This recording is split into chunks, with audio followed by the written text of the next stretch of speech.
আমি অধিকাংশ জিন এবং ইনসানকে সৃষ্টি করেছি জাহান্নামের জন্য, যাদের চোখ আছে দেখে না, কান আছে শোনে না, অন্তর আছে বোঝে না। এরা চতুষ্পদ জন্তু অথবা তার চাইতে নিকৃষ্ট। ঘোষণা কার? আসতে বলবেন না, কার? আল্লাহ। এখন প্রশ্ন হলো, অধিকাংশকে আল্লাহ পাক সৃষ্টি করেছেন জাহান্নামের জন্য, তাহলে আল্লাহ জানেন যে অধিকাংশ বান্দা জাহান্নামে যাবে, তাহলে বান্দা যে জাহান্নামে যাবে, এই বান্দা জাহান্নামে যাওয়ার পেছনে দোষ কার? বান্দার না আল্লাহ?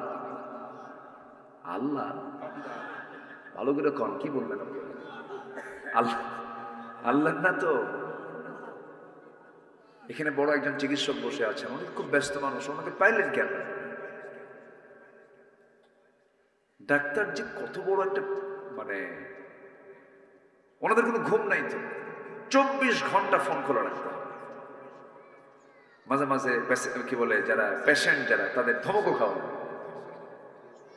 সিরিয়াস তো, মানে এটা একটা এমন একটা পেশা, এটা এমন একটা কাজ, নিজস্ব যে একটা স্বাধীনতা নিয়ে যে আপনি চলবেন, এটা পারবেন না। মানবতায় আপনি আটকে যাবেন। রোগী পেশেন্ট কি করবেন, উপায় তো নেই। এত ব্যস্ততার মধ্যেও তিনি আসতে পেরেছেন।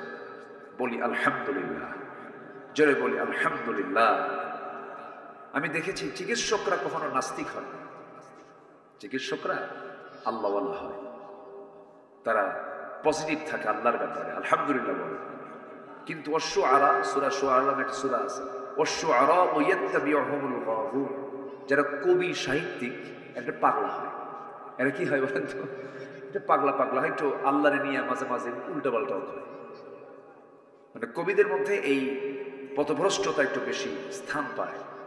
কিন্তু যারা বিজ্ঞানী হয়, যারা ডাক্তার হয়, তাদের চোখে পানি চলে আসে। কেমনে সম্ভব? তারা সবকিছু প্র্যাকটিক্যাল দেখে তো, দেখার কারণে তাদের দিলটা নরম থাকে। তারা এমনি বলে ফেলে লা ইলাহা ইল্লাল্লাহ। তাদের জিকিরও হয়, তাদের ফিকিরও হয়। এটা পরে আসতেছে। তাহলে আমাকে আপনাকে যেমন করি হোক জান্নাত খুঁজে বের করতেই হবে। জান্নাতের লাইন আমি যদি না খুঁজে পাই, তাহলে আমি বড় ধরা খেয়ে যাব, বড় বিপদে পড়ে যাব সেই দিন, যেদিন কেউ কারো কোনো উপকারে আসবে না। সবাই সবাইকে নিয়ে ব্যস্ত থাকবে, ভুলে যাবে সবকিছু। এমনকি মা পর্যন্ত তার সন্তানকে পরিচয় দিতে অস্বীকার করবে, বলবে যে আমি চিনি না। এত কঠিন একটি মুহূর্ত সবার জীবনের সামনে আসে না নাই বলুন তো? আসসালামু আলাইকুম ওয়া রাহমাতুল্লাহি ওয়া বারাকাতুহু। ইন্নাল হামদুলিল্লাহিল আকরামিল্লাযী খালাকাল ইনসানা ওয়া কাররামা ওয়া 'আল্লামাহু মিনাল বায়ানি মা লাম ইয়া'লাম। فسبحان الذي لا يحصى امتنانه باللسان ولا بالقلم. نشهد أن لا إله إلا الله وحده لا شريك له، ونشهد أن سيدنا وحبيبنا ومولانا محمدًا عبده ورسوله الذي أرسله بالحق بشيرا ونذيرا وداعيا إلى الله بإذنه وسراجا منيرا.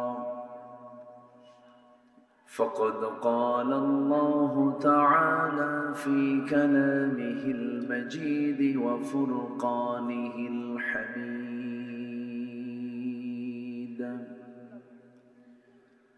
أعوذ بالله من الشيطان الرجيم. بسم الله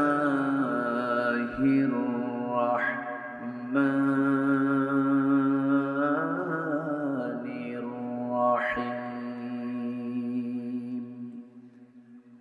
إن الله وملائكته يصلون على النبي يا أيها الذين آمنوا صلوا عليه وسلموا تسليما اللهم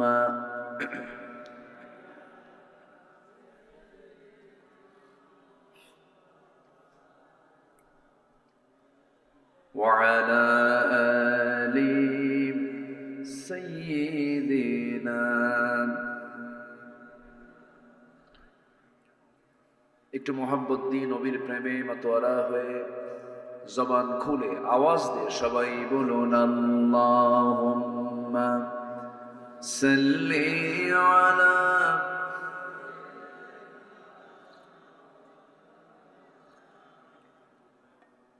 وعلى آل سيدنا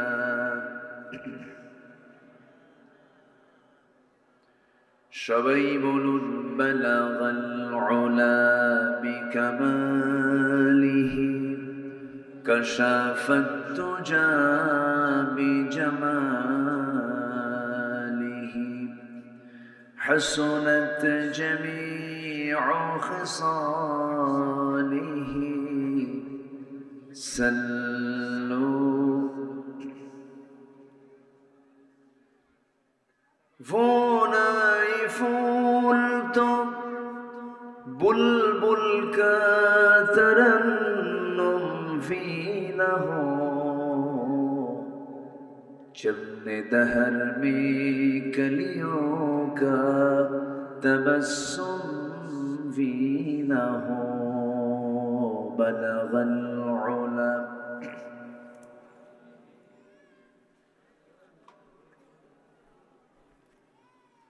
حسنت جميع خصاله سلوا আমি কোরআনের সুর মাঝে শুনেছি যে নাম আজানের সুর মাঝেও শুনেছি সে নাম ও নাম শুনেছি আমি আমার হৃদয় হে রাসূল নবীজি তোমায় হে রাসূল নবীজি তোমায় সবাই বলি সাল্লাল্লাহু আলাইহি ওয়াসাল্লাম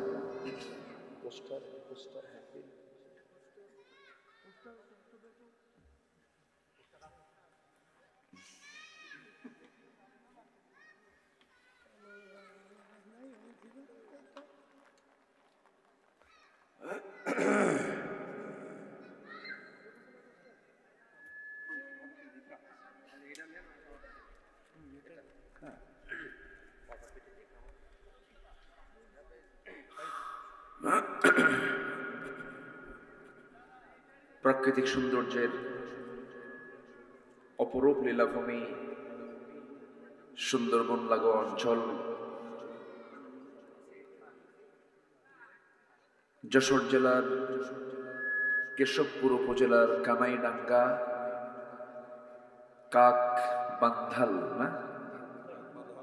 কাকবাধাল আশরাফুল উলুম হাফিজিয়া মাদ্রাসা মাহফিল ইন্তেজামে কমিটি কর্তৃক আয়োজিত দিনের বেলা অনুষ্ঠিত আজকের এই মহতি আয়োজন চতুর্থ বার্ষিকী তাফসীরুল কোরআন মাহফিল 2025 মহত আয়োজনের সম্মানিত সুযোগ্য সভাপতি জনাব আলহাজ শামসুর রহমান সর্দার, বরেণ্য অতিথি যিনি আমার পূর্বে কথা বলেছেন মুহতারাম মাওলানা আতিয়ার রহমান, বরেণ্য অতিথি চিকিৎসক ইসলাম দরদি ব্যক্তিত্ব জনাব ডাক্তার এম এ মান্নান হাফিজাহুল্লাহ, আজকে মাহফিলে উপস্থিত সম্মানিত মেহমানবৃন্দ, বাম পাশে উপবিষ্ট আছেন সম্মানিত চেয়ারম্যান সাহেব সহ উপস্থিত সম্মানিত প্রাণপ্রিয় দ্বীনি ভাইরা, আড়ালে বসে আছেন শ্রদ্ধেয়া সম্মানিতা মা বোনেরা। আলোচনার সূচনায় আনুষ্ঠানিকতার মধ্য দিয়ে আমার পক্ষ থেকে আবারও দিল খোলা সালাম, আসসালামু আলাইকুম ওয়া রাহমাতুল্লাহি ওয়া বারাকাতুহু।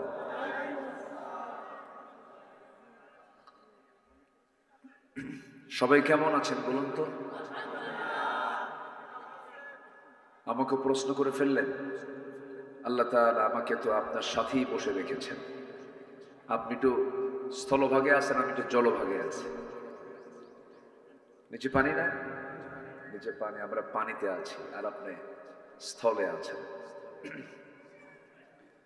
যে আল্লাহ পাক আমাদেরকে একটা অনুকূল পরিবেশ দিয়েছেন, একটা অনুকূল পরিবেশে আমরা কোরআন শোনার, কোরআন বোঝার, কোরআন জানার একটি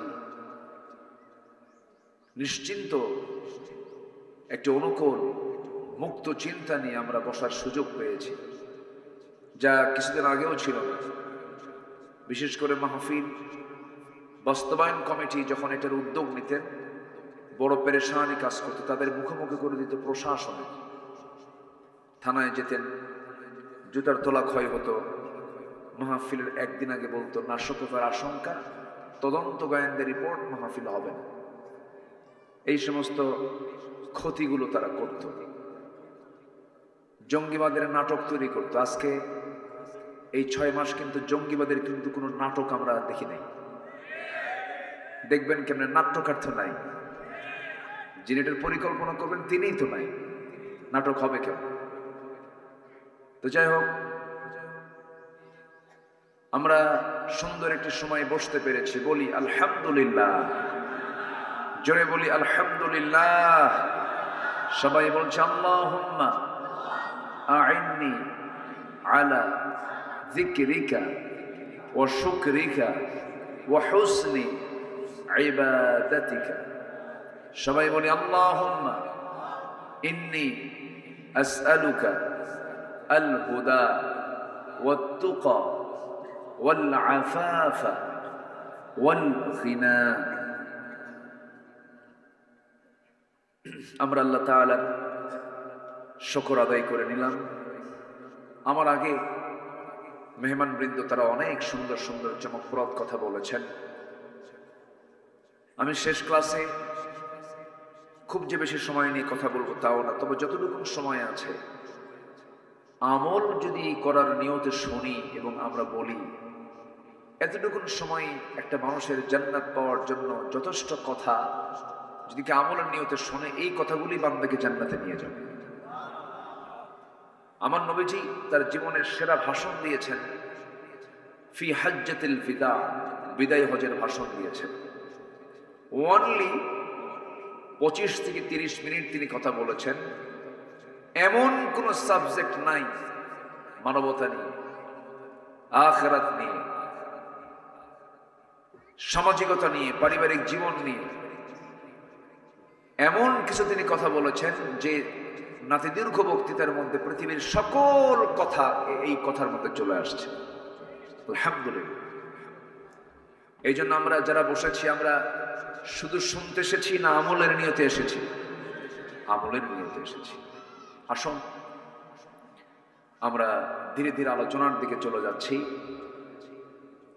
আমরা শুনেছি এই মাহফিলটার নাম হলো তাফসীরুল কোরআন মাহফিল। তাফসীর মানে এক্সপ্লেন, ব্যাখ্যা। কোরআন মানে কোরআন, কোরআনের ব্যাখ্যা হয় যে জায়গায়, সেটা হচ্ছে তাফসীরুল কোরআন মাহফিল। এই কোরআন থেকে যারা কথা বলবে তারাই প্রকৃত সত্য কথা বলবে। এই কোরআন দিয়ে যারা বিচার করবে তারাই সঠিক বিচার করতে পারবে। এবং এই কোরআন দিয়ে যারা দাওয়াত দিবে তারাই হচ্ছে একমাত্র সঠিক দাওয়াত, পথের দাওয়াত তারাই দিতে পারে। অর্থাৎ মান ক্বালা বিহি সাদাকা ওয়া মান হাকামা বিহি আদালা ওয়ামান দাআ ইলাইহি ফাকাদ হুদিয়া ইলা সিরাতিন মুস্তাকিম। এজন্য এই কিতাবকে নিয়ে আমাকে আপনাকে থাকতে হবে, এটা এনাফ। আল্লাহ তাআলা মানুষের মানব জীবনের জন্য যা প্রয়োজন সব এর মধ্যে পরিপূর্ণ দিয়েছেন, একটু ঘাটতিও রাখেন নাই, একটু অপূর্ণতা রাখেন নাই, পূর্ণাঙ্গ জীবন বিধান আকারে আল্লাহ পাক এই কিতাবটা আমাকে আপনাকে উপহার দিয়েছেন। জোরে বলে সুবহানাল্লাহ। উপহার কেন বললাম? একটা সূরা আছে যে সূরার ভিতরে আল্লাহ রাব্বুল আলামিন বারবার বান্দাকে নিয়ামতের ব্যাপারে প্রশ্ন করেছেন, একটা একটা নিয়ামতের কথা বলেছেন আর প্রশ্ন করেছেন। যে আয়াতটা বারবার আসছে, আমার সঙ্গে ঠোঁট মিলিয়ে সবাই বলুন, ফাবিআইয়ি আলাই রাব্বিকুমা তুকাযযিবান। তুমি তোমার রবের কোন কোন অবদানকে অস্বীকার করবে? সূরাটার নাম হলো সূরার রহমান। সেই রহমানের শুরুতে আল্লাহ রাব্বুল আলামিন বান্দাকে সুন্দর করে বোঝায় দিচ্ছেন, তার গুণবাচক নাম প্রয়োগ করে বলছেন আর রহমান আল্লামাল কুরআন খালাকাল ইনসানা আল্লামাহুল বায়ান আশ-শামসু ওয়াল কমারু বিহুসবান ওয়ান নাজমু ওয়াশ-শাজারু ইয়াসজুদান। জোরে বলুন আল্লাহু আকবার। তিনি রহমান, যিনি বান্দাকে কোরআন শিক্ষা দিয়েছেন, সবচাইতে বড় দয়া করে বান্দাকে কোরআন দিয়েছেন। যদি এই কিতাব যদি না থাকতো আমরা আল্লাহ কি চিনতে পারতাম না, জান্নাত জাহান্নামের দরজা আমরা খুঁজে পেতাম না, সিরাতুল মুস্তাকিম খুঁজে পেতাম না। আল্লাহ রাব্বুল আলামিন এই কিতাবটা আমাকে আপনাকে দয়া করে দিয়েছেন, এই জন্য বান্দা যেন এই কিতাব দেখে দেখে বান্দা যেন জান্নাতের রাস্তাগুলো বের করে নিতে পারে। কোনটা জান্নাতের রাস্তা এটা যেন খুঁজে বের করতে পারে। এটা এমন একটা জানালা, যে জানালায় চোখ রাখলে জান্নাত এবং জাহান্নামের দৃশ্য সব আল্লাহ পাক এর মধ্যে তুলে ধরেছেন। জোরে বলে সুবহানাল্লাহ। কোনো কিছু বাদ পড়েনি এর মধ্যে। তো আমি শুরুতেই একটা সাবজেক্ট আমি বলে দিচ্ছি, আমরা যে বিষয়ে কথা বলতে চাই সেটা হলো, আমাদের সবচেয়ে বড় চ্যালেঞ্জ হলো কোনো ক্রমেই জাহান্নামে যাওয়া যাবে না। আমরা সবাই কোথায় যেতে চাই বলেন তো? এই মিস হলে বড় ধরা খেয়ে যাব। যদি জান্নাত মিস হয় চরম বেকায়দা হয়ে যাবে, চরম ধরা খেতে হবে। দুনিয়াতে কিছু মিষ্টি হলে না হয় পরে পুনরুদ্ধার হতে পারে, তৎক্ষণিক জীবন পার হয়েই গেল। কিন্তু আখিরাতে গিয়ে যদি জান্নাত যদি হাতছাড়া হয়, এর চাইতে বড় লস বান্দার জীবনে আর হতে পারে? আসতে হতে পারে? তাহলে এখন প্রশ্ন হলো, জাহান্নামী তো অধিকাংশ লোকগুলোই জাহান্নামী হয়ে যাবে।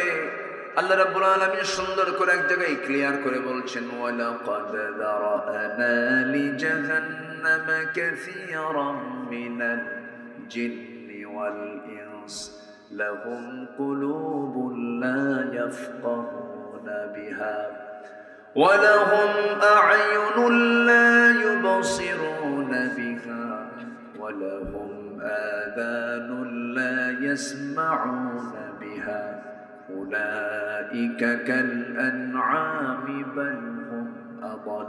জোরে বলুন আল্লাহু আকবার। আমি অধিকাংশ জিন এবং ইনসানকে সৃষ্টি করেছি জাহান্নামের জন্য, যাদের চোখ আছে দেখে না, কান আছে শোনে না, অন্তর আছে বোঝে না। এরা চতুষ্পদ জন্তু অথবা তার চাইতে নিকৃষ্ট ঘোষণাকার। আসতে বলবেন না কার? আল্লাহ। এখন প্রশ্ন হলো, অধিকাংশকে আল্লাহ পাক সৃষ্টি করেছেন জাহান্নামের জন্য, তাহলে আল্লাহ জানেন যে অধিকাংশ বান্দা জাহান্নামে যাবে। তাহলে বান্দা যে জাহান্নামে যাবে, এই বান্দা জাহান্নামে যাওয়ার পেছনে দোষ কার? বান্দার না আল্লাহ? আল্লাহ। ভালো করে কন, কি বলবেন আপনি? আল্লাহ। আল্লাহ না তো। এখানে বড় একজন চিকিৎসক বসে আছে, আমাদের খুব ব্যস্ত মানুষ, ওনাকে পাইলেন কেন? ডাক্তার যে কত বড় একটা মানে, ওনাদের কোনো ঘুম নাই তো, 24 ঘন্টা ফোন খোলা রাখতে হবে। মাঝে মাঝে কি বলে, যারা পেশেন্ট যারা, তাদের ধমকও খাওয়া। সিরিয়াস তো, মানে এটা একটা এমন একটা পেশা, এটা এমন একটা কাজ নিজস্ব যে একটা স্বাধীনতা নিয়ে যে আপনি চলবেন এটা পারবেন না। মানবতায় আপনি আটকে যাবেন। রোগী পেশেন্ট কি করবেন, উপায় তো নেই। এত ব্যস্ততার মধ্যেও তিনি আসতে পেরেছেন। বলি আলহামদুলিল্লাহ, জোরে বলি আলহামদুলিল্লাহ। আমি দেখেছি চিকিৎসকরা কখনো নাস্তিক হয় না, চিকিৎসকরা আল্লাহওয়ালা হয়, তারা পজিটিভ থাকে আল্লাহর ব্যাপারে, আলহামদুলিল্লাহ বলে। কিন্তু অশ্শুআরা, সূরা শুআরা নামে একটা সূরা আছে, অশ্শুআরা ইয়াত্তাবিউহুমুল গাবুন, যারা কবি সাহিত্যিক একটা পাগলা হয়। এরা কি হয় বলেন তো? এটা পাগলা পাগলা হয়, একটু আল্লাহরে নিয়ে মাঝে মাঝে উল্টা পাল্টাও করে। মানে কবিদের মধ্যে এই পথভ্রষ্টতা একটু বেশি স্থান পায়। কিন্তু যারা বিজ্ঞানী হয়, যারা ডাক্তার হয়, তাদের চোখে পানি চলে আসে। কেমনে সম্ভব? তারা সবকিছু প্র্যাকটিক্যাল দেখে, তো দেখার কারণে তাদের দিলটা নরম থাকে। তারা এমনি বলে ফেলে লা ইলাহা ইল্লাল্লাহ। তাদের জিকিরও হয়, তাদের ফিকিরও হয়। এটা পরে আসতেছে। তাহলে আমাকে আপনাকে যেমন করে হোক জান্নাত খুঁজে বের করতেই হবে। জান্নাতের লাইন আমি যদি না খুঁজে পাই, তাহলে আমি বড় ধরা খেয়ে যাব, বড় বিপদে পড়ে যাব সেই দিন, যেদিন কেউ কারো কোনো উপকারে আসবে না। সবাই সবাইকে নিয়ে ব্যস্ত থাকবে, ভুলে যাবে সবকিছু। এমনকি মা পর্যন্ত তার সন্তানকে পরিচয় দিতে অস্বীকার করবে, বলবে যে আমি চিনি না। এত কঠিন একটি মুহূর্ত সবার জীবনের সামনে আসে না নাই বলুন তো? একটা বিষয় কিন্তু বলা হয়নি, বান্দা জাহান্নামে যাবে বান্দার দোষে। একটা ছাত্রকে শিক্ষক পড়ান, ক্লাসে আসে বসে, শিক্ষক কিন্তু জানেন এই ছাত্রটা আমার কি রেজাল্ট করবে, ফেল করবে না পাস করবে। যে ছাত্র ফেল করবে তাও তিনি জানেন, যে ছাত্র পাস করবে তাও তিনি জানেন। কিন্তু ছাত্র যে ফেল করবে, এটা কি শিক্ষকের দোষ না ছাত্রের দোষ? ছাত্রের দোষ। কিন্তু শিক্ষক জানেন ওর আমল কি, ওর শিক্ষার হালতটা কি। এর জন্য কি আপনি শিক্ষককে দোষ দিতে পারবেন? আল্লাহ জানেন কোন বান্দা জাহান্নামে যাবে, কিন্তু এই দায় আপনি আল্লাহকে দিতে পারবেন না। কারণ আল্লাহ পাক আপনাকে স্বাধীনতা দিয়ে দিয়েছেন, আপনাকে মুক্ত করে দিয়েছেন। এটা ভালো, এটা খারাপ, বিবেকবান হওয়ার জন্য বলেছেন, উলুল আলবাব হতে বলেছেন, চিন্তাশীল হতে বলেছেন, গবেষণা করতে বলেছেন। আল্লাহ রাব্বুল আলামিন বলেন উলুল আলবাব কারা, বিবেকবান কারা? আল্লাহ রাব্বুল আলামিন সুন্দর করে বলছেন, ইন্না ফি খালকিস সামাওয়াতি ওয়াল আরদি ওয়া ইখতিলাফিল লাইলি ওয়ান নাহার লাআয়াতিন লিউলিল আলবাব। আসমান সৃষ্টিতে, জমিন সৃষ্টিতে, দিন এবং রাতের আবর্তনে যারা চক্ষুষ্মান, যারা বিবেকবান, তাদের জন্য বহু শিক্ষা রয়েছে। উলুল আলবাব তো তারাই, বিবেকবান তো তারাই, যারা আল্লাহকে স্মরণ করে দাঁড়িয়ে বসে শয়ন স্বপনে এবং ফিকির করে আল্লাহর সৃষ্টিগুলো নিয়ে শেষ পর্যন্ত বলে, আল্লাহ যা সৃষ্টি করেছো কোনোটাই তুমি অবান্তর সৃষ্টি করো নাই। জোরে বলি সুবহানাল্লাহ। তাহলে মানুষ কি হবে? চিন্তাহীন না চিন্তাশীল? বিবেকহীন না বিবেকবান? যার বিবেক নাই, যার চিন্তা নেই, ও মানুষই না, ওর মধ্যে ঈমানও থাকতে পারে না। তাহলে জাহান্নাম থেকে বাঁচতে হবে আমাকে আপনাকে। কোরআনকে বলুন, কোরআন তুমি বলে দাও তো জাহান্নামে যাওয়ার কারণগুলো কি কি, সেইগুলো আমরা বাদ দেব। কোরআন একাধিক জায়গায় বলে দিচ্ছে। দুটো আয়াত, দুটো জায়গা থেকে আমি কথা বলবো আজকে। একটা হলো সূরা মুদ্দাসসির, আর একটা হলো সূরা মারিয়াম। দুই জায়গায় জাহান্নামে যাওয়ার কারণগুলো আল্লাহ রাব্বুল আলামিন তুলে ধরেছে। আল্লাহ রাব্বুল আলামিন বলেন, আনিল মুজরিমিনা মা সালাকাকুম ফি সাকার ক্বালু লাম নাকু মিনাল মুসাল্লিন ওয়া লাম নাকু নুতঈমুল মিসকিনা ওয়া কুন্না নাখুযু মা'আল খায়িদিন ওয়া কুন্না নুকাযযিবু বিয়াউমিদ্দিন হাত্তা أتانا اليقين فما تنفعهم شفاعة الشافعين। জোরে বলুন আল্লাহু আকবার। ও মুজরিমরা, জাহান্নামে কেন? আল্লাহ বলবেন জাহান্নামীদেরকে, তোমরা আজকে সাকার নামক দোজখে কেন? সাকার একটা দোজখের নাম। জাহান্নাম মোট 7টা। জাহান্নাম মোট কয়টা বলেন? 7টা। জাহান্নামগুলো এত ভয়ঙ্কর, এত ভয়ঙ্কর জাহান্নাম, এত সিরিয়াস জায়গায়। এই যে সূর্য আমরা দেখতে পাই, সূর্যের কি তাপভন্তরীণ তাপমাত্রা হলো 15 মিলিয়ন ডিগ্রি সেলসিয়াস। কেউ তো আল্লাহু আকবার বলবেন না। কত মিলিয়ন? 15 মিলিয়ন ডিগ্রি সেলসিয়াস যার তাপমাত্রা। কত দূরে থাকলে পরে এখানে তাপমাত্রা আমরা পাচ্ছি 20, 25, 26, 28। অথচ আল্লাহ রাব্বুল আলামিন এই সূর্যটা কত দূরে রেখে দিয়েছেন। এই বিশাল আকৃতির এই সূর্যটা দিয়ে আল্লাহ রাব্বুল আলামিন পৃথিবীকে আলোকিত করেছেন। এই সূর্য যদি জাহান্নামের মুখে যদি ছেড়ে দেওয়া হয়, বাচ্চার মুখে চকলেট দিলে পরে নিমিষেই যেমন হেরে যায়, নিঃশেষ হয়ে যায়, জাহান্নামের মুখে যদি সূর্যটাকে যদি ছেড়ে দেওয়া হয়, নিমেষের মধ্যে সূর্য জাহান্নামের মধ্যে হেরে যাবে। এত ভয়ঙ্কর জাহান্নাম। এর মধ্যে একটা দরজা হলো সাকার। তোমরা আজকে সাকারে কেন? সঙ্গে সঙ্গে দোজখবাসী বলবে আমরা 4টা কারণে জাহান্নামের দোজখে। নাম্বার 1 হলো সারা জীবন আযান শুনেছি, সারা জীবন ডাক শুনেছি নামাজের জন্য, হাইয়া আলাস সালাহ, হাইয়া আলাল ফালাহ। যৌবনের উন্মাদনায় সব ভুলে গেছি, নামাজটা পড়ি নাই, নামাজ আদায় করি নাই, সময় মতো নামাজে যাই নাই, নামাজ থেকে দূরে থেকেছি। নাম্বার 2 হলো বান্দার হক নষ্ট করেছি।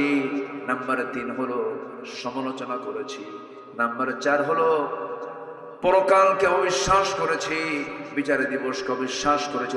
ওকুন্না নুকাদ্দিবু বিয়াউমিদ্দিন। এই 4টা কারণে আল্লাহ রাব্বুল আলামিন আজকে আমাদেরকে জাহান্নামের সাকার নামক দোজখে ফেলে দিয়েছেন। আমার বন্ধুগণ, 1 নম্বর অপরাধ হলো কি? ছেড়ে দেওয়া। বলেন বলেন বলেন বলেন। আজকে আমার দেশে বলুন 1 নম্বর অপরাধ কি হয়? বলেন বলেন 1 নম্বর অপরাধ কি? বলেন নামাজ নাই, নামাজ ছেড়ে। এটা কি ছোটখাটো অপরাধ? এটা নিয়ে কারো কোনো হেডেক আছে? কোনো মাথা ব্যথা আছে? কোনো মাথা ব্যথা নাই কিন্তু। অথচ আল্লাহ বলছেন সবচাইতে বেশি রাগ করি আমি নামাজ বাদ দিলে। অনেক বড় অপরাধ। এটা চূড়ান্ত হাদিস বলি, শোনেন। আল ফারকু বাইনাল মুমিন ওয়াল কাফির তারকুস সালাহ। মুমিন এবং কাফেরের মধ্যে পার্থক্য সৃষ্টি করে দেয় হচ্ছে নামাজ। অথচ সেই নামাজ আমার দেশে মাত্র 18 কোটি মুসলমানের দেশ 5% নামাজ পড়ে। কয় পার্সেন্ট বলেন? বলেন কয় পার্সেন্ট? 5%। বাকি 95%-এর নামাজের কোনো খবরই নেই, তারা পড়েই না। কেন জানেন? নামাজ নিয়ে কোনো কাজ নেই আমাদের, নামাজ নিয়ে আমাদের কোনো ফিকিরই নেই। বলেন তো, এই দেশ যারা চালিয়েছেন এই 53-54 বছর, আল্লাহ পরামর্শ দিলেন রাষ্ট্রের দায়িত্ব যারা পাবে, আমি যাদেরকে ক্ষমতা দেব, তোমরা 4টা দফা সমাজে চালু করবে, 4টা দফা রাষ্ট্রীয় পর্যায়ে তোমরা কায়েম করবে। এর মধ্যে 1 নম্বর হলো তোমরা নামাজকে কায়েম করবে। কি করবে? নামাজকে। এটা কি মোল্লার কথা না আল্লাহর কথা? ইম্মাক্কান্নাহুম ফিল আরদি কি আকামুস সালাহ। রাষ্ট্রীয় ক্ষমতা যাকে দেওয়া হবে 1 নম্বর কাজ হলো সে রাষ্ট্রীয় পর্যায়ে নামাজকে কায়েম করবে। তাহলে বলুন, আমার দেশে দল আছে না নাই? আসতে বলে। সে দলের নেতা আছে না নাই? তাহলে সংঘবদ্ধ শক্তিও আছে না নাই? অনেক দল দেশের ক্ষমতায় গেছে কিনা বলে? গেছে। কেউ 25, কেউ 16, কেউ 9। কেয়ারটেকার গভর্নমেন্ট কয়েক বছর, সবাই কিন্তু ক্ষমতার চেয়ারে বসছে, দেশ চালাইছে, শাসন করেছে, সংসদ অধিবেশন হয়েছে, আইন পাশ হয়েছে, সংযোজন হয়েছে, সংবিধান হয়েছে, সংকোচন হয়েছে। কিন্তু আল্লাহ যে বললেন শুধু 4টা দফা তুমি জারি করো, আমি আল্লাহ আকাশের এবং জমিনের রহমতের দরজা খুলে দেব। লাফাতাহনা আলাইহিম বারাকাতিন মিনাস সামাই ওয়াল আরদ। আমি খুলে দেব, আমি ওয়াদা করলাম। কিন্তু আজ পর্যন্ত মুসলমান হওয়ার পরেও, নামের আগে মুহাম্মদ থাকার পরেও আজ পর্যন্ত কোন শাসক গোষ্ঠী কি এই 18 কোটি মানুষকে জাহান্নাম থেকে বাঁচানোর জন্য 1 নম্বর যে কাজ, নামাজের কোন আইন কি তারা পাশ করেছেন? এগুলো বললে আমরা কি রাজনীতি হয়ে যায়, মানে আমরা এগুলো বলতে পারবো না। 16 বছর তো বলতেই দেয় না। মাহফিলে বসলেই দুই পাশে কিরামুন কাতিবিন বসে যেত, আর বলতে হুজুর ওয়াজ করবেন আকাশ নিয়ে আর কবর নিয়ে, দুনিয়া আমরা দেখে নেব। এগুলো করত। কোথায় তারা এখন? এখন কোথায়? এক মাঘের শীত যায় না ভাই। জুলুম জুলুম চলবে না, জুলুম চলবে না। আমরা ক্ষমতাই পাই নাই, আমরা কোনো দায়িত্ব পাই নাই। আমাদের দোষটা হবে কি? কোনো দায়িত্বই তো দেওয়া হয়নি আমাদেরকে। অথচ সবচেয়ে বেশি জেল খেটেছে কারা? আলেম। বড় দুঃখের বিষয় এটা। সম্মানিত বন্ধুগণ, সব দেখা শেষ করেছি আমরা। আমাদের মূল টার্গেট হলো জাহান্নাম থেকে বাঁচতে হবে। নামাজ থেকে দূরে থাকা যাবে না, জাতিকে নামাজ থেকে দূরে রাখা যাবে না। নিজে পড়বো, জাতিকে নামাজি বানাবো। সব দেখা শেষ। আগামীর দেশ আমরা দেখতে চাই কোরআনের দেশ। সব সরকার শেষ, আমার আগামী সরকার আমরা দেখতে চাই নামাজের সরকার। রাজি আছেন কারা কারা? হাত উঁচু করে দেখেন মুসলমান। আল্লাহ কবুল করুন, জোরে বলি আমিন। মাহফিলটা আজকে বিচিত্র। এখানে বসে আমি, ওখানে বসেন আপনি, ওখানে আরেকজন, পিছনে খন্ড খন্ড, তাই না? একটু একটা এক সাটা হলে ভালো হতো, দেখতে সুন্দর হতো, একটু শ্রীবর্ধন, একটু শ্রীবৃদ্ধি হতো। যাই হোক, যেহেতু জায়গার সংকুলান নাই, একটু কষ্ট করে বসে আছেন, আল্লাহ যেন কষ্টের পুরস্কার দেন। জোরে বলি আল্লাহুম্মা আমিন। তাহলে জাহান্নাম থেকে বাঁচার দরকার আছে না নাই বলেন তো? সবচেয়ে আমাদের মাথায় এক নম্বর চিন্তা থাকতে হবে, কি থেকে বাঁচবো আমরা? কি থেকে বাঁচবো? জাহান্নাম থেকে। তাহলে আমরা কি বিবেকহীন হব না বিবেকবান হব? বলেন বলেন, চিন্তাহীন না চিন্তাশীল? চিন্তাশীল হব আমরা। একটা মানুষ কখনো খাদ্যে ভেজাল দিতে পারে? একটা মানুষ যে বিবেকবান, সে কি খাদ্যে ভেজাল দিতে পারে? বান্দার হক নষ্ট করতে পারে? বিধবা ভাতার একটা সিস্টেম চালু আছে আমার দেশে, ভালো, এটা অত্যন্ত ভালো উদ্যোগ। এটা বয়স্ক ভাতা, বিধবা ভাতা, ভালো এটা। কিন্তু বিধবা ভাতার তালিকায় হলো এক নম্বর চেয়ারম্যানের বিল। এগুলো গেছে। কিন্তু আপনি আমার মন খারাপ করে, আমি আপনারা কই নাই, কিন্তু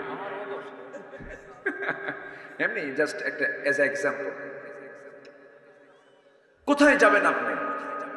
আমরা মানে ক্রাইম করতে করতে, তুমি দুর্নীতি করছো, দেশি টাকাগুলো রাখো, সব টাকাগুলো দেশ থেকে পাচার করে দিলা। আর প্রবাসীরা কত কষ্ট করে রেমিটেন্স গুলো পাঠায়, আহারে কি ঘামটা ঝড়ায় প্রবাসীরা। মূর্খ মানুষ, তারা দেশকে আগায় দিয়েছে। কৃষকরা জমিতে খাটতে খাটতে চামড়া কালো বানায় ফেলে দেশকে আগায় দিল। শ্রমিকরা ঘামতে ঘামতে তাদের ঘাম দিয়া দেশ কত তারা আগায় দিল। শ্রমিক আগালো, কৃষক আগায় দিল, প্রবাসী আগায় দিল, সব কিন্তু অশিক্ষিত।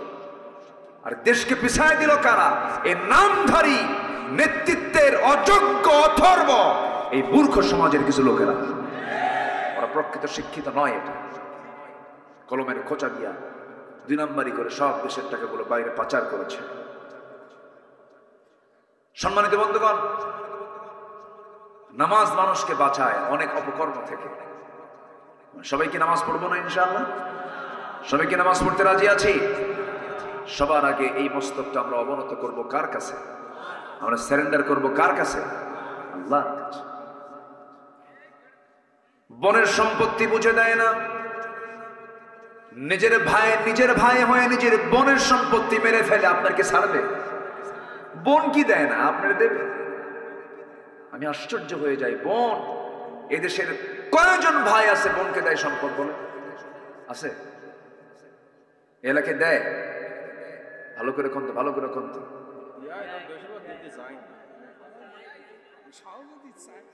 সহজে দিতে চায়, খুব বেকার। বোন আসলেই চেহারা কালো বানায় ফেলে। বোন আসছে হলো ভাইয়ের বাড়ি না বাপের বাড়ি?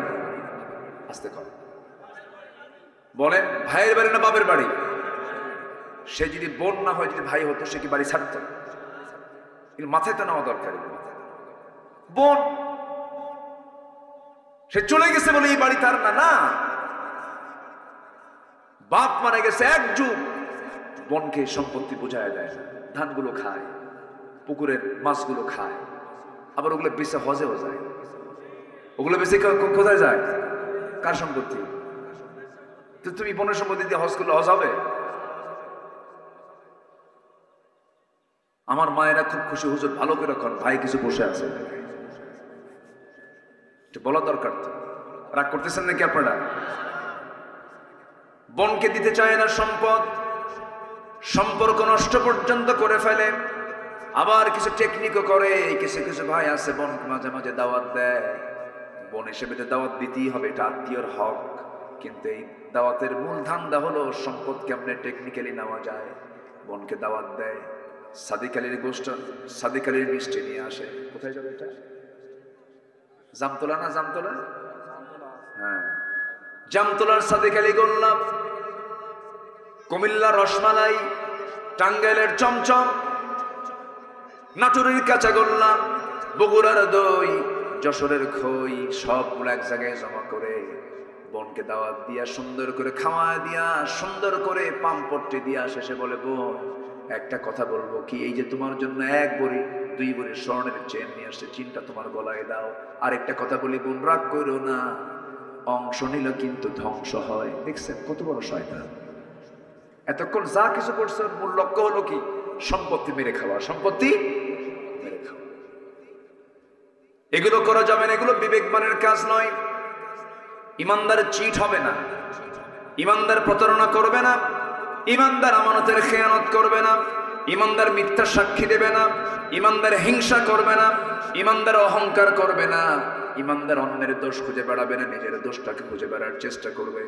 আমার বন্ধুগণ, আল্লাহ রাব্বুল আলামিন ইমানদারের গুণগুলো কি কি তাও সুন্দর করে সূরা মুমিনুন বলে দিয়েছেন, একটু পরে আসতেছি।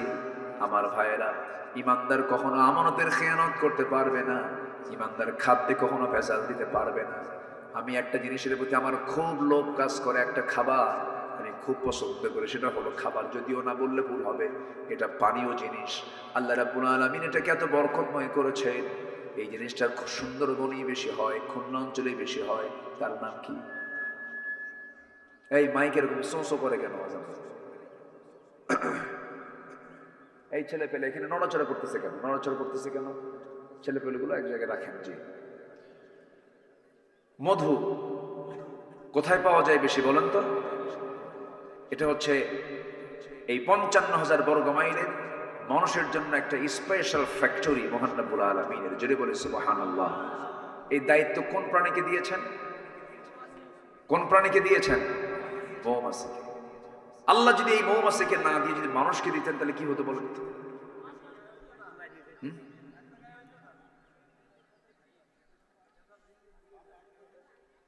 ওই একজন সব ভারতে চলে যেত। এখানে চিকিৎসক বসে আছেন, অনেকে বলেন ক্যান্সারের কোনো অ্যান্সার নাই। কতটা শিরিকের কথা! কে বলেছে অ্যান্সার নাই? যার কাছে অ্যান্সার আছে তিনি আমার কে। ক্যান্সারের রোগেও কিন্তু ভালো হয়ে যায়, ভালো হয় না? ভালো হয়। এমন কোন রোগ নাই যে রোগের চিকিৎসা নাই, অবশ্যই ভালো হবে। ভালো হবে না কেন? আমাকে আপনাকে ভালো হতে হবে। আপনি ক্যান্সারের রোগী এখনো আছেন? ভালো হয়ে গেছে, এই যে আলহামদুলিল্লাহ করে, এই যে প্র্যাকটিক্যাল পেয়ে গেলেন, আলহামদুলিল্লাহ বলেন। কয়েছে ক্যান্সারের অ্যান্সার। আমি 2009 সালে হজে গিয়েছিলাম। আমি এক ইউরোপিয়ানকে দেখলাম, সে জমজমের, ওই যে ওখানে জমজম পাওয়া যায়, জমজম পানিটা ট্যাপ খুলে, কল খুলে নিতে হয়, বোতলে ভরায় ভরায় নিয়ে যায়, তাই না? হ্যাঁ, হজেও গেছে, ভরায় নিয়ে যায়। তো আমি দেখি একজন, সে খাচ্ছে না, বোতলও ভরাচ্ছে না, সে মাথায় ঢালে, গায়ে ঢালে। ভাবলাম যে এই জমজমের পানিগুলো নষ্ট করতেছে কেন? এটা তো বিশাল নিয়ামত। এটা আমার কাছে মনে হলো এরকম। আমি কাছে গিয়ে বললাম, ফি মুশকিলা, কোনো প্রবলেম আপনার? তুই না আরবিও বোঝেন, আবার ইংরেজিও বোঝেন, আবার অন্য একটা ভাষা।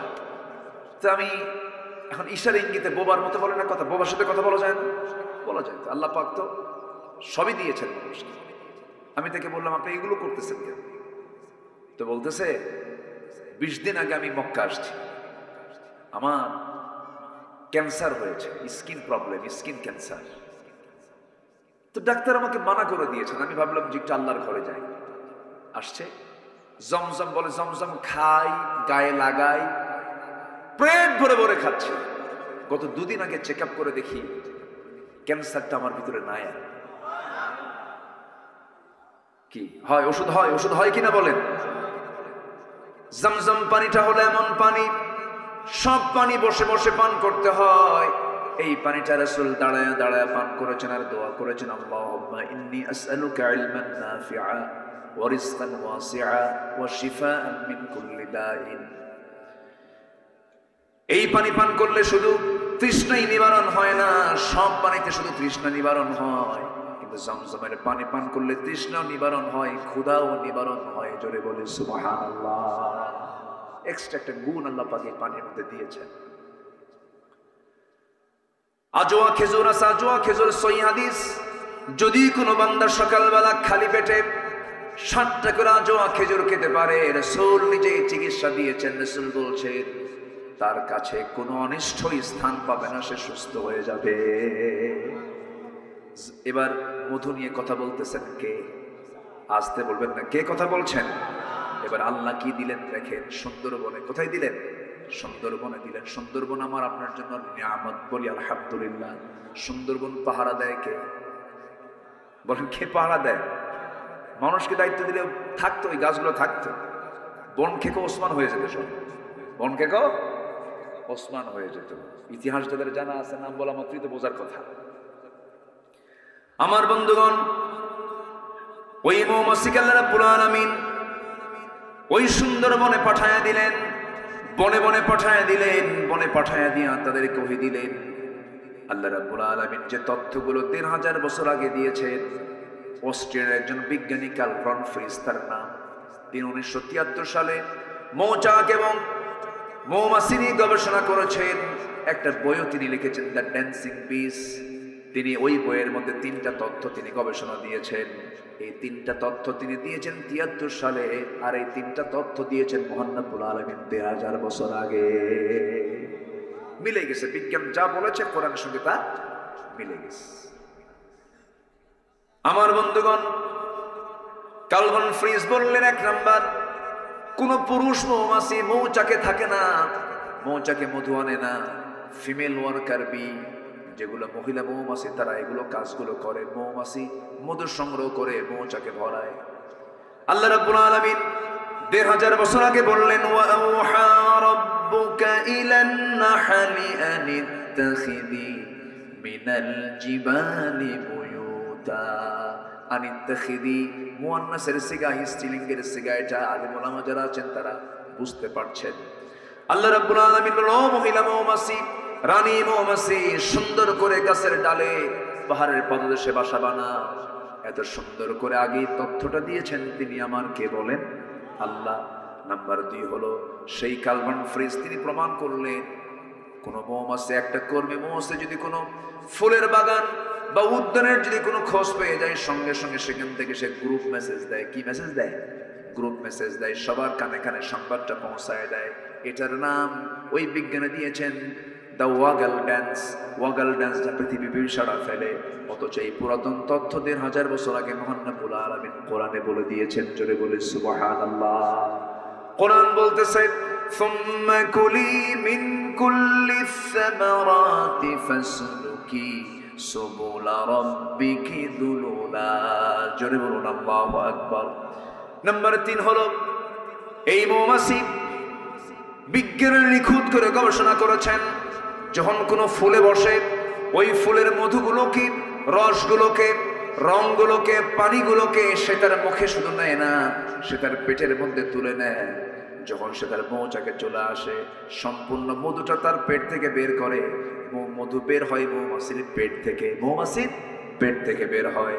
আল্লাহ এই কথাটা 1500 বছর আগে বলে দিয়েছেন, ইয়াখরুজু মিন বুতুনিহা শারাবুন মুখতালিফুন আলওয়ানুহু ফীহি শিফাউন লিন-নাস ইন্না ফী যালিকা লাআয়াতান লিকাওমিন ইয়াতাফাক্কারুন। যারা আলেম ওলামা আছেন, ইয়াখরুজু বের হয়, মিন বুতুনিহা ওই মৌমাছির পেট থেকে, শারাবুন পানীয়, মুখতালিফুন আলওয়ানুহু, নানা রং বেরঙের, ফিহি যে মধুর ভিতরে শিফাউল লিন্নাস, মরা ছাড়া সব রোগের ঔষধ আছে। জোরে বলি সুবহানাল্লাহ। মরা ছাড়া সব রোগের ঔষধ আছে। জোরে বলি সুবহানাল্লাহ। মরা ছাড়া। এই এলাকায় মধুর দাম কত করে বলেন?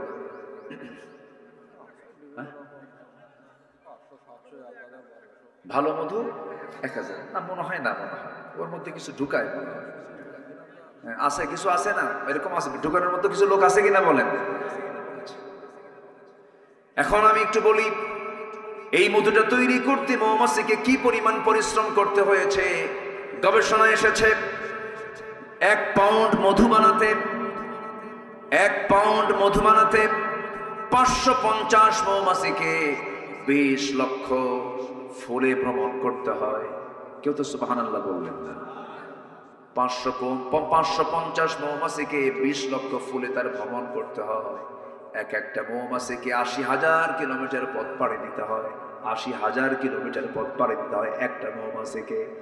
আরেকটা গবেষণায় আসছে প্রায় 14.5 লক্ষ কিলোমিটার পথ পাড়ি দেওয়ার পর একটা মৌমাছি, 550 মৌমাছি মিলে 1 পাউন্ড মধু তারা মৌচাকে সংগ্রহ করতে পারে।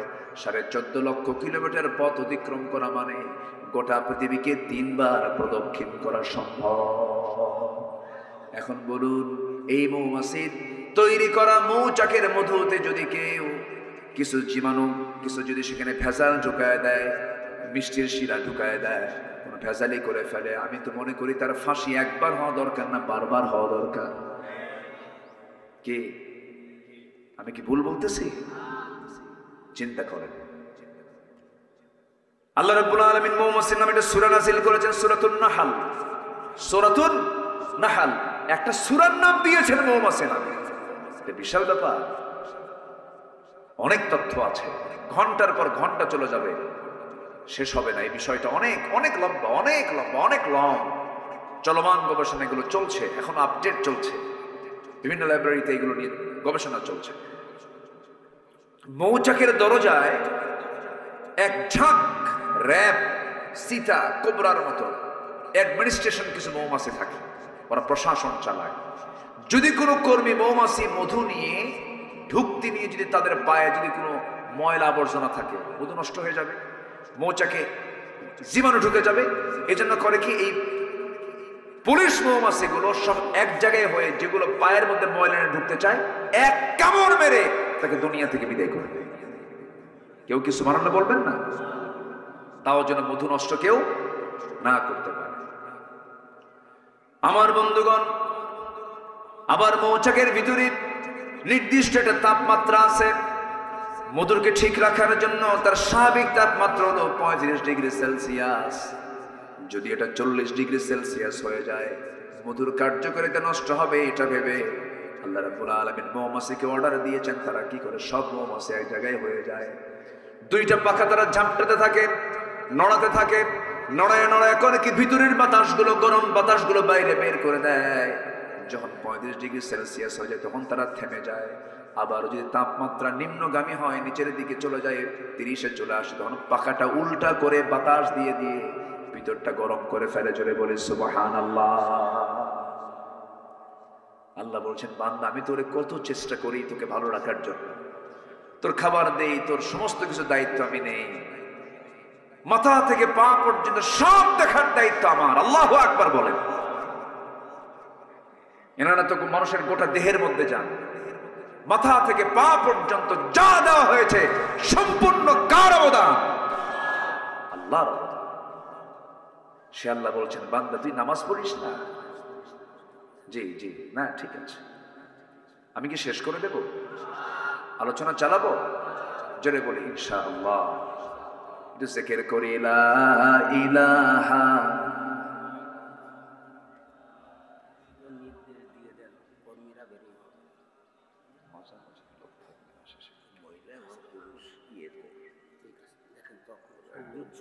জি জি জি,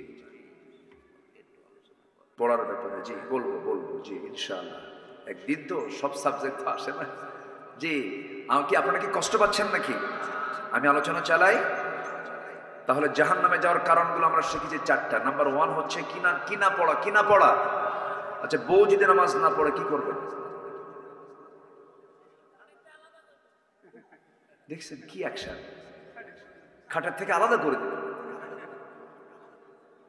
তাও কাম হয় না, তাহলে কি করবে? আরেকজনকে ম্যাট দেবে, যে কইছে ম্যাট দেবো সে বিয়ে করে নেই। বউ মারা এত সস্তা? যে স্বামী সংসার করে সেই স্বামী অবশ্যই বউকে ভয় করে, ঠিক না? আচ্ছা কোন তো চেয়ারম্যান বলো না চেয়ারম্যানের বউ বলো, হ্যাঁ ওই দেখেন বউ বলো, ও তো হেড অফিস। তো এটা বউয়ের সাথে আপোষ না করে পৃথিবীতে কোন স্বামী সংসার করতে পারবে বলেন তো? বউকে মারবেন কেন আপনি? মেরে কি কাম হবে? মেরে কাম হবে না তো। সুন্দর করে বুঝাবেন। বউকে মারার কোনো কথা হাদিসে আসে নাই। রাসূল কোন স্ত্রীকে মেরেছেন এমন কোন রেকর্ডও নাই। এটা ছোট লোকের কাজ, সবচেয়ে নোংরামি কাজ। সন্তানের সামনে আপনি স্ত্রীর সঙ্গে গন্ডগোল করবেন, কথা বলবেন, সে তো ওই বাচ্চাগুলোর মা। আপনি খারাপ আচরণ করবেন, আপনার সন্তান শিখবে, সন্তান বড় হয়ে আপনাকে থাপড়াবে। স্বামী স্ত্রীর মধ্যে জান্নাতের সম্পর্ক থাকতে হবে। সুন্দর করে বুঝাবো, ব্যক্তিত্ব সবার টিকে রাখতে হবে। স্বামীর ব্যক্তিত্ব স্ত্রীর কাছে, স্ত্রীর ব্যক্তিত্ব স্বামীর কাছে সুন্দর করে মিলেমিশে থাকতে হবে, বোঝাতে হবে। এক সময় বন্ধু, আরেক সময় সতর্ককারী, সুন্দর করে বুঝায় বলতে, বউ আমার, একসঙ্গে জান্নাতে যেতে চাই, তুমিও যাবে আমিও যাবে। এই দুনিয়াতে একই ছাদের নিচে যেমন ছিলাম, একই সঙ্গে আমরা জান্নাতে চলে গিয়ে জান্নাতে গিয়ে শপিং করবো। আমার বউ, নামাজটা পড়ো, সন্তানকে সুন্দর করে ফজরে ডাক দেব। যে বাপ যে মা সন্তানকে ফজরে ডাক দেয় না, সেটা হচ্ছে ব্যর্থ বাপ, ব্যর্থ মা, ঠিক কিনা? গোটা পরিবারটাকে জান্নাত বানায় ফেলেন। নামাজ আছে যে পরিবারে, সেটাই হলো জান্নাত। নামাজ আছে, জান্নাতের পরিবেশ আপনি পাবেন। দেখবেন পরিবারে সুন্দর শান্তি রহমত বিরাজ করতেছে। কিন্তু আজকের সমাজের অধিকাংশ পরিবারের যে দশা হলো, ঘুম থেকে উঠে হলো সকাল 10টার দিকে, আর ঘুমাতে যায় ফজরের আগ দিয়া। আমি কি ভুল বলতেছি? আচ্ছা, পৃথিবীর কোন ডাক্তার কি বলে ফজরের আগ দিয়ে ঘুমা? Early to bed early to rise, এটা আমরা শুনেছি, কিন্তু এই কথাটা কিন্তু হাদিস। রাসূল বলেছেন তাড়াতাড়ি বিছানায় যাও, তাড়াতাড়ি উঠো। আল্লাহু আকবার বলেন। সায়েন্টিফিক বহু দিক আছে এর মধ্যে, অনেক দিক আছে, অনেক দিক আছে। যদি কোনো মানুষ, আগের দাদারা অসুস্থ হতো না কেন? দাদারা মুরগির সঙ্গে ঘুমাতো। কিসের সাথে ঘুমাতো বলে? পশু প্রাণী যখন শুয়ে যে পড়তো, আমার দাদারা সেই সময় শুয়ে পড়তেন। এখন প্রযুক্তির কারণে, এই যে ডিজিটাল অনলাইনের কারণে, প্রযুক্তির কারণে, এর কারণে ঘুম পাড়তে পারতে রাত 4টার দিকে ঘুমায়। দুনিয়ার রোগ এসে জমা হয়, ঠিক কিনা? নামাজ আমরা পড়বো, সবাই রাজি আছেন তো ইনশাআল্লাহ? আল্লাহ কবুল করো, জোরে বলি আল্লাহুম্মা আমিন। আমার বন্ধুগণ, একটু কান লাগান, মনোযোগ দিয়ে কথাগুলো শুনুন। নামাজ না পড়লে পরে বড় বিপদ হয়ে যাবে। সূরা মারিয়ামের ভিতর আল্লাহ রাব্বুল আলামিন বলেন, فَخَلَفَ مِن بَعْدِهِمْ خَلْفٌ أَضَاعُوا الصَّلَاةَ وَاتَّبَعُوا الشَّهَوَاتِ فَسَوْفَ يَلْقَوْنَ غَيًّا। এই দুনিয়াতে যারা নামাজকে নষ্ট করে যাবে, আল্লাহ রাব্বুল আলামিন বলেন, আমি শুধু তাকে জাহান্নাম দেব না, জাহান্নামের কিছু গর্ত আছে, সেই গর্তের মধ্যে আমি তাকে ঢুকায়া ছাড়বো। জাহান্নামের সেই কেভের মধ্যে ঢুকায়া ছাড়বো। আমি তাকে জাহান্নাম দেব না, শুধু জাহান্নামের সেলের মধ্যে ঢুকাবো। জেলের যেমন সেল আছে, সেই সেলের মধ্যে ঢুকায়া ছাড়বো। আল্লাহ সবচেয়ে বেশি রাগ করেন যখন কোনো বান্দা নামাজ ছেড়ে দেয়। আর নামাজ পড়া মানে আল্লাহর রহমত প্রাপ্ত হয়ে যাওয়া। বান্দা যখন নামাজে দাঁড়ায়, আল্লাহ বান্দার সামনে দাঁড়ায়া যান। জোরে বলে সুবহানাল্লাহ। আল্লাহ বান্দার সামনে দাঁড়ায়া যান।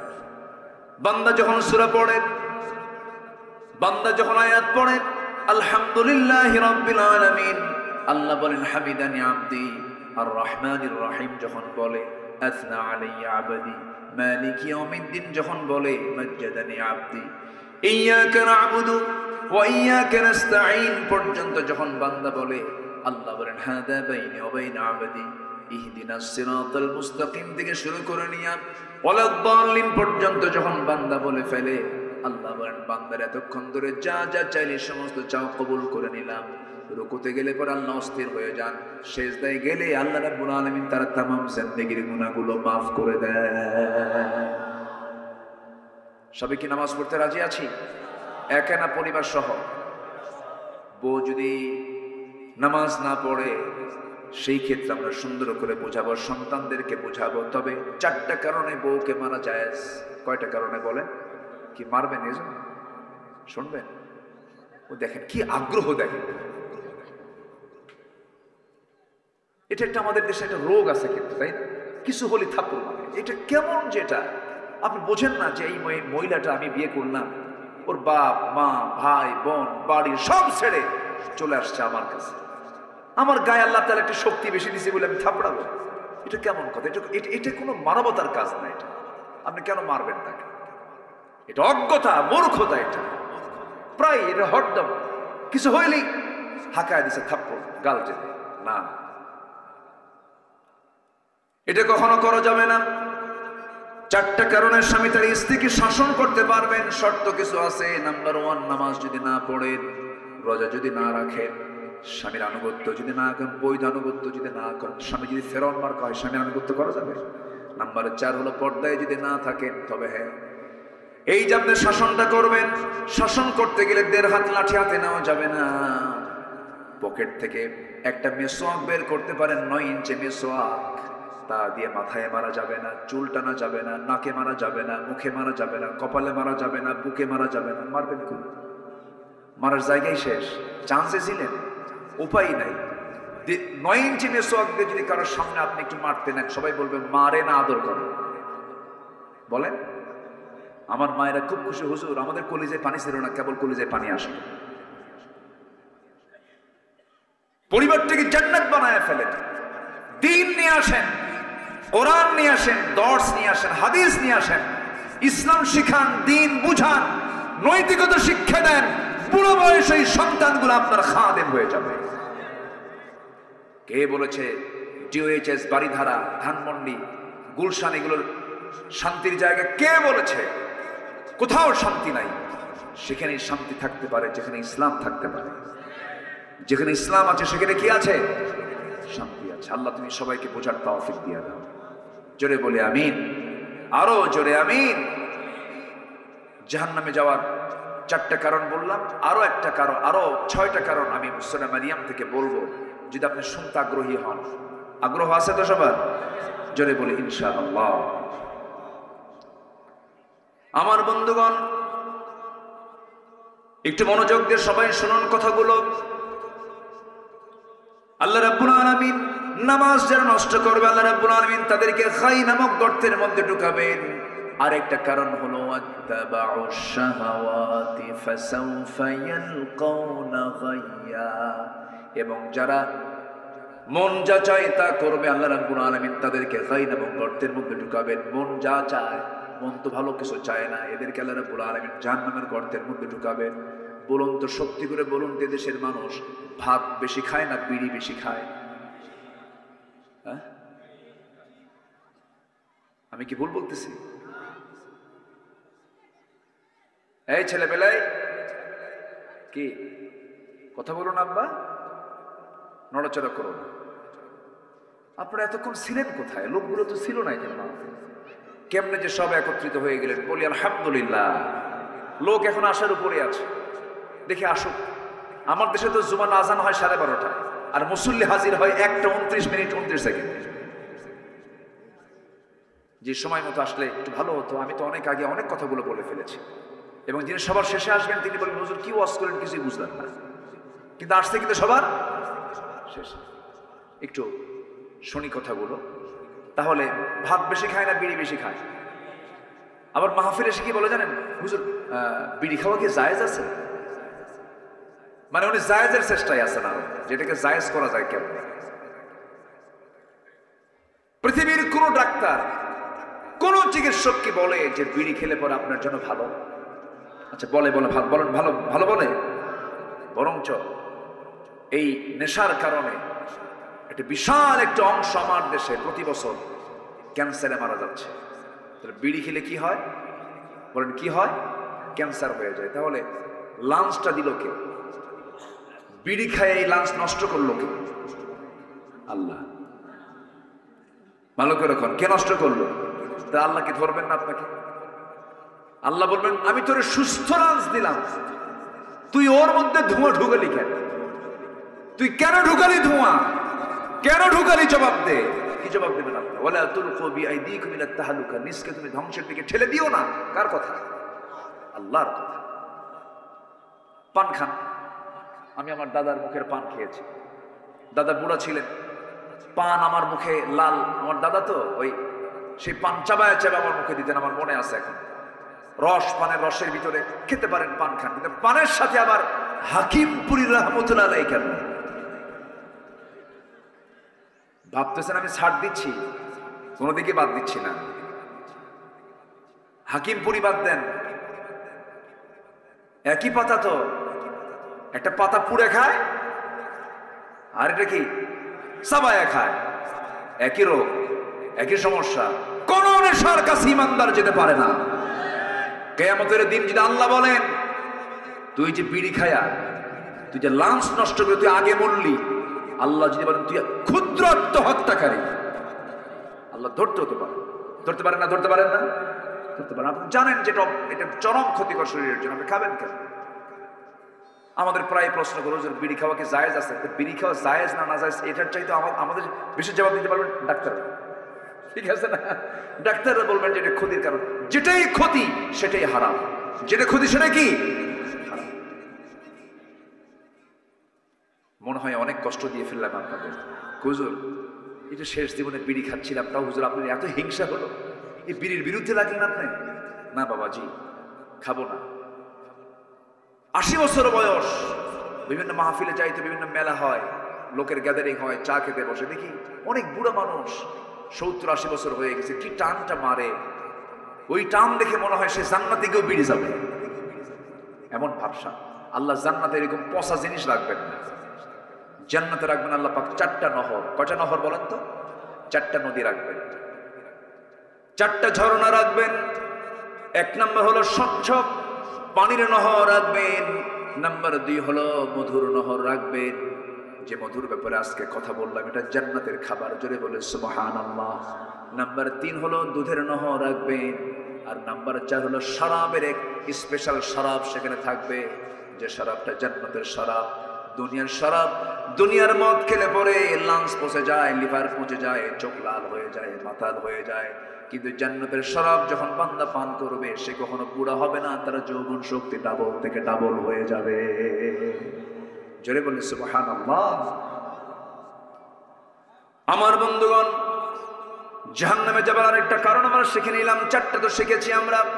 নামাজ না পড়া, নাম্বার 2 হলো বান্দার হক নষ্ট করা, এতিমের হক মেরে খাওয়া, নাম্বার 3 হলো সমালোচনা করা, নাম্বার 4 হলো বিচার দিবস অস্বীকার করা, আখিরাত নাই, পরকাল নাই, এরকম চিন্তা চেতনা মাথায় নেওয়া। এইদিকে নাম্বার 5 আয়াতে দেখতে পেলাম, যারা কি করবে, মন খেয়াল খুশি মতো যারা চলবে, তারা জাহান্নামের মধ্যে ঢুকবে। আমার বন্ধুগণ, আরেকটা অপরাধের কারণে আল্লাহ রাব্বুল আলামিন বান্দাকে খাই নামক গর্তের মধ্যে ঢুকাবেন। খাই নামক গর্তটা খুব ভয়ঙ্কর গর্ত। যারা দুনিয়ার জিন্দেগিতে জেনা করবে, জেনা করতে করতে বুড়ো হয়ে গেছে, জেনা বাদ দেয় না। আরেকটা হলো যারা সুদ খেতে খেতে পাকা হয়ে গেছে, সুদ খাওয়াকে জায়েজ মনে করে। এমন বহু হাজি আছে, হজ করে বারবার বছরে বছরে যায়, সুদের কারবার ছাড়া না, আছে না নাই বলেন? আছে। সুদের ধারে বাসা আমরা কেউ যাব? সুদ খাওয়া কি? আরো জোরে, আরো জোরে। কেশবপুরে মনে হয় সুদ নাই, হ্যাঁ? তাহলে বাদ দিয়ে দিই নাকি? সুদের ব্যাপারে ওয়াজ না করি? হ্যাঁ হ্যাঁ, আপনি না বললে তো বলবো আমি, এটা আমার দায়িত্ব।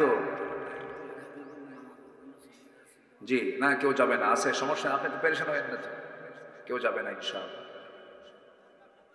একসঙ্গে দোয়া করবো না আমরা ইনশাআল্লাহ? আমরা একসঙ্গে দোয়া করবো না? তো এই দোয়া থেকে যিনি মাহরুম হবেন, তিনি তো মাহরুম হয়ে গেলেন, মিস করে ফেললেন। কেউ যাবে না, একটা লোকও যাবেন না। আমরা নামাজের জন্য সময় দেব, ওযুর জন্য সময় দেব।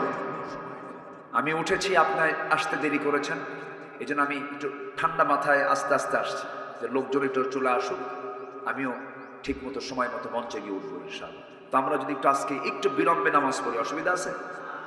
কোনো চিন্তা নাই, তো একটু বসেন। বসেছি, একটা হক আছে তো আপনাদের, একটা আলোচনার ফিনিশিং আছে তো নাকি? একটু সবাই বসেন ইনশাআল্লাহ।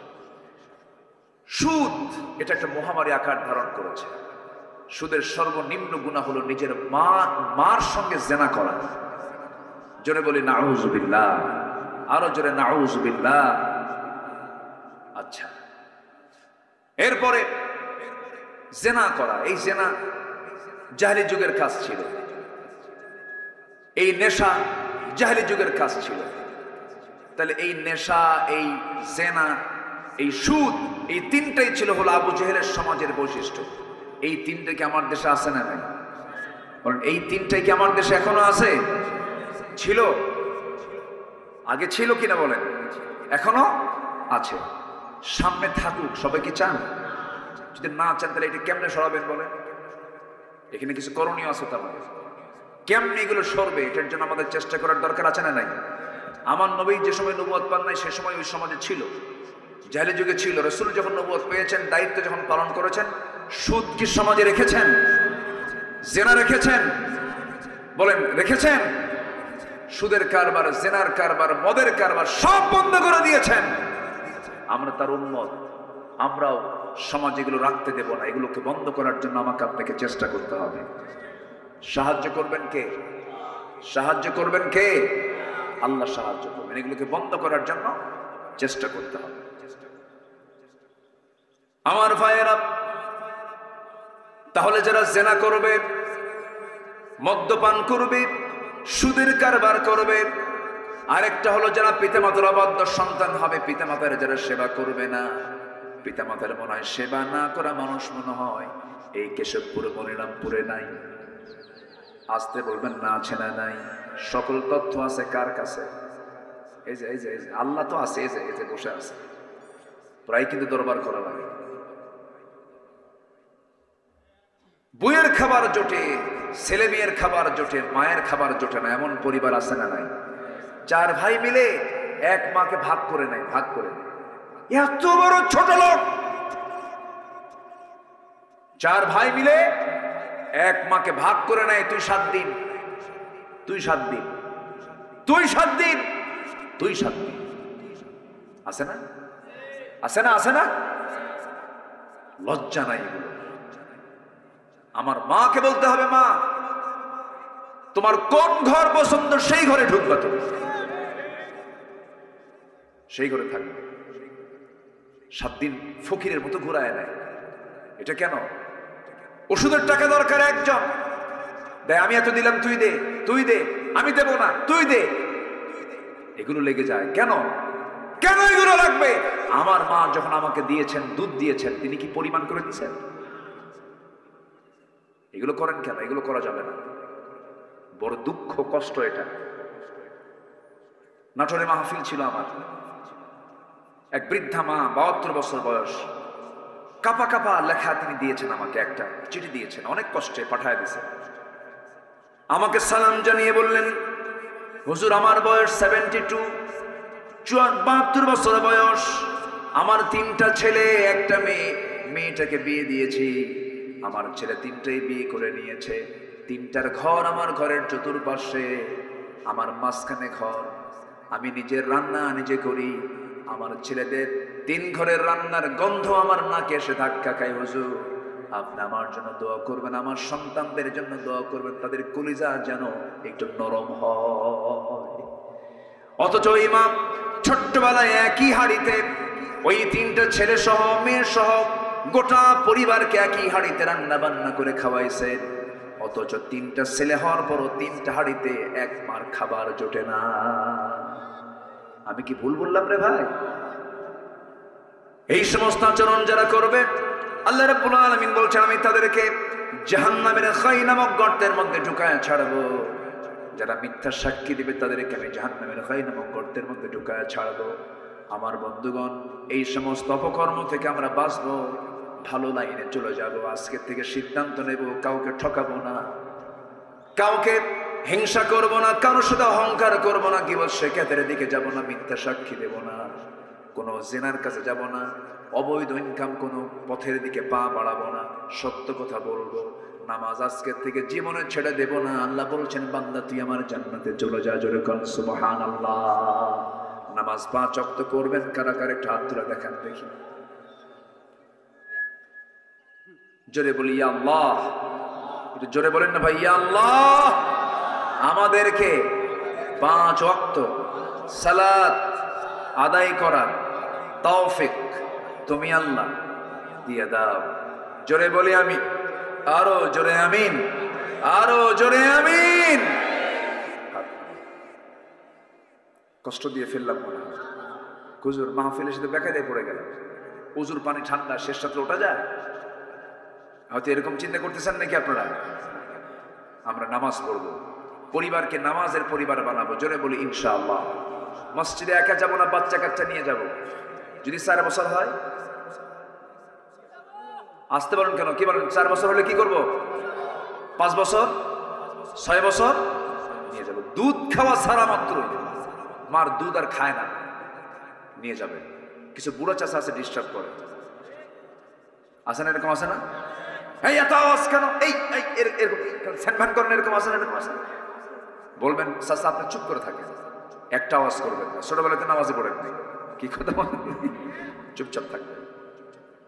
আপনার গ্রামের যত শিশু বাচ্চা আছে সবগুলোকে আপনার যদি 4টা থাকে, একটা কোলে নিবেন, একটা হেঁটে নিবেন, একটা ঘাড়ে নিবেন।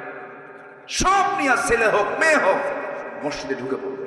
ওরা হাঁটবে, ওরা হাসবে, পাঞ্জাবি টানবে, সেজদায় বসবে, ঘাড়ে উঠবে, টানাটানি করবে, একটা শব্দ করতে পারবেন না। ওটাই ওর নামাজ। ইসলামী সমাজের বৈশিষ্ট্য হলো মসজিদ থেকে হাসির আওয়াজ আসবে। কাদের হাসি? বাচ্চাদের হাসির আওয়াজ, তাদের কান্নার আওয়াজ আসবে। এটা হচ্ছে ইসলামী সমাজের বৈশিষ্ট্য। এটা বুঝতে ভুল, এটা বুঝতে ভুল। ওরা নামাজে যাবে, ওরা দেখবে 1:30টায় নামাজ হয়, ওরা দেখবে 4:30টায় নামাজ হয়। তাহলে সময়ের জ্ঞান পেল কোন জায়গা থেকে?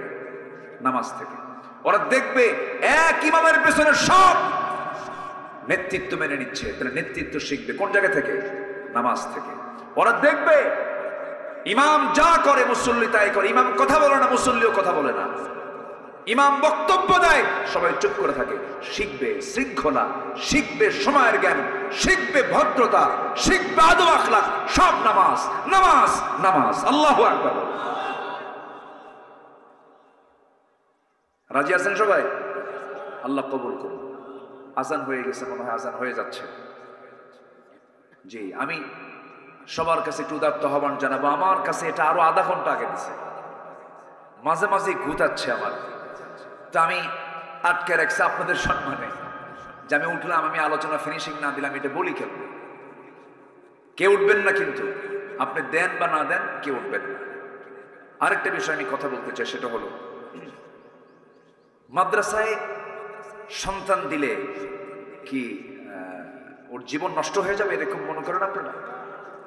এখন কিন্তু এটা উল্টে গেছে, সিস্টেম চেঞ্জ হয়ে গেছে। এখন অনেকে ভুল বুঝে গেছে।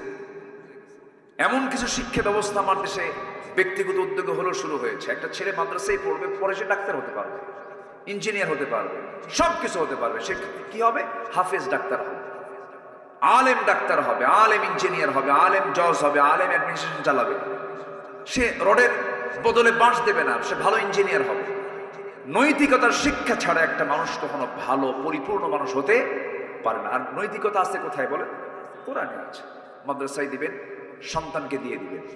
এখনো প্রেজেন্ট ওয়ার্ল্ডে একজন দেশের প্রেসিডেন্ট আছেন যিনি একজন হাফেজ। তুরস্কের একজন প্রেসিডেন্ট রিসেপ তাইয়েব এরদোয়ান একজন হাফেজ কোরআন। মিশরের একজন প্রেসিডেন্ট ছিলেন ডক্টর মোরসি, হাফেজ কোরআন, ইঞ্জিনিয়ার ছিলেন, হাফেজ ছিলেন। তো নূর থাকতে হবে, নৈতিকতার আলো থাকতে হবে। আলো থাকলে তাহলে সবকিছুকে আলোকিত করা সম্ভব। জেহালাত নিয়ে, অন্ধকার নিয়ে আলো দেওয়া যায় না। এই জন্য আলোটা হচ্ছে কোরআন। আলোটা কি বলেন তো? কোরআন। এটা দিয়ে আমরা আলোকিত হব, নিজে আলোকিত করব, সমাজকে, রাষ্ট্রকে, সবকিছুকে। আল্লাহ কবুল করুন, জোরে বলি আমিন। সম্মানিত ভাই, এখন আমি সবার কাছে একটা আরজ রাখবো, কেউ উঠবেন না। শুধু উঠবেন তিনি যিনি আপনার কাছে যাবেন, যিনি আদায় করবেন। দোয়া করেন আমার দেশে এমন একটা পরিবেশ আসুক, মাহফিলগুলো পরিচালনার জন্য রাষ্ট্র টাকা বহন করে। মাদ্রাসা রাষ্ট্র করে দেবে, মসজিদ রাষ্ট্র করে দেবে। এমন একটা সুন্দর কল্যাণ রাষ্ট্র গঠন হোক। সবাই চান না আপনারা? যেন এটা হয়ে যায়। এখন তো নাই।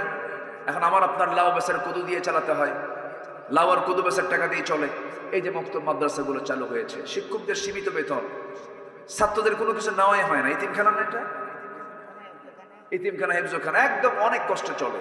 আমি সবার কাছে একটু উদাত্ত আহ্বান জানাবো ভাই, আমারও নিজের একটা এতিমখানা আছে, আমি বুঝি একটা এতিমখানা চালাতে যে কত যে প্যারা, কত যে পেরেশানি হয়। ওদের দিকে তাকালে আবার দিন শেষে খুব প্রশান্তি পাওয়া যায়। বাপটা নাই, আমার এতিমখানার সাথে আমি যখন যাই তখন সব দৌড়ায় আসে আমার কাছে, তখন মনে হয় কি জানেন, এগুলো আল্লাহ পাক আমাকে দায়িত্ব দিয়েছে। এটা বিশাল শান্তির জায়গা ভাই জানেন। রাসূল বলেছেন কোন বান্দা যদি এতিমের দায়িত্ব নেয়, আমি রাসূল তার সঙ্গে 2 নখের দূরত্বে জান্নাতে একসঙ্গে থাকবো। কত বড় অফার এটা। যে সন্তানটি এতিম হয় সে যে কত বড় অসহায় থাকে জানেন। আমরা তাকে অবহেলা করি। গ্রামের মানুষ যে এতিম সন্তানটা, ওকে থাপড়ায় জানেন, ওকে দাম দেন, ওর বাপ নাই মার, অথচ সবচেয়ে বেশি দাম দেওয়া দরকার ছিল ওই এতিম সন্তানকে। যারা এতিম হয়েছেন, যারা এতিম ছিলেন, তারা কিন্তু কথাগুলো তাদের খুব হৃদয়ে লাগতেছে কথাগুলো। তা আসুন না ভাই, আমার মাদ্রাসার জন্য, এতিমখানার জন্য কে কি পারবো, এই ব্যাগগুলো নেন। কোথায় ব্যাগ, কোথায়? হ্যাঁ একটু ঢুকে দেন, আমি তো বলে দিয়েছি একটু ঢুকে যান। যে যা পারি আমরা একটু দিল থেকে, আমার মা বোন যারা আসছেন তারা দিল থেকে সবাই দেবো ইনশাআল্লাহ। আল্লাহ তুমি সবাইকে দেওয়ার তৌফিক দাও। জিকির করে সুবহানাল্লাহ, লা ইলাহা সুবহানাল্লাহ, আলহামদুলিল্লাহ।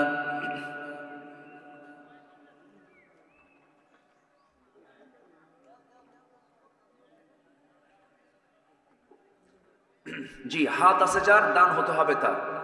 হাত নাই যার, দান করার দরকার নাই, যেহেতু হাতই নাই। যার হাত আছে তিনি অবশ্যই দিবেন।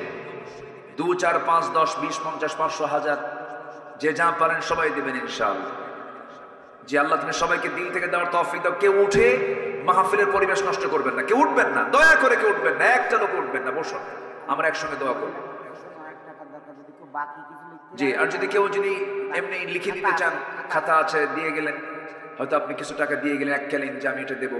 এবং আমি আরেকটু আহ্বান জানাবো কমিটির কাছে, এলাকার কিছু বিশেষ লোকদেরকে একটু প্ল্যানে নিয়ে আসবেন, পরিকল্পনায় নিয়ে এসে মাসিকভাবে নিয়মিত কিছু সদস্য হওয়া দরকার।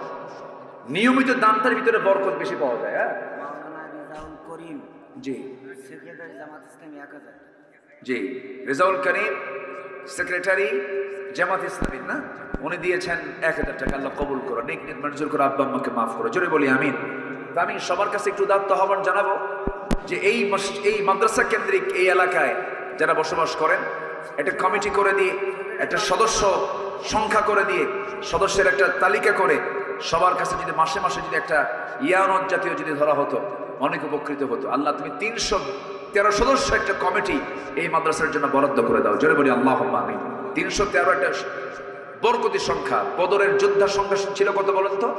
313 জন। 313 জন যদি 1000 টাকা করে দেয়, 3,13,000 টাকা এক বছর ইনকাম হয়ে গেল। মাদ্রাসার চাল, এতিমখানার চাল, বাজার অনেকটাই কিন্তু কাভার হয়ে যাবে। তো এটা সেক্রেটারি মহোদয় 2000 টাকা দিয়েছেন না, যে আল্লাহ কবুল করে, নেক নিয়ত মঞ্জুর করে, আব্বা আমাকে মাফ করো, জোরে বলি আমিন। আমাদের চেয়ারম্যান মহোদয় তিনি 10,000 টাকা দান করেছেন, আল্লাহ তুমি তার দানকে কবুল করো, জোরে বলি আল্লাহুম্মা আমিন। যার কে আছেন আমরা সবাই দেব, দিল থেকে দেওয়ার চেষ্টা করবো ইনশাআল্লাহ। জিকির করে সুবহানাল্লাহ, আলহামদুলিল্লাহ।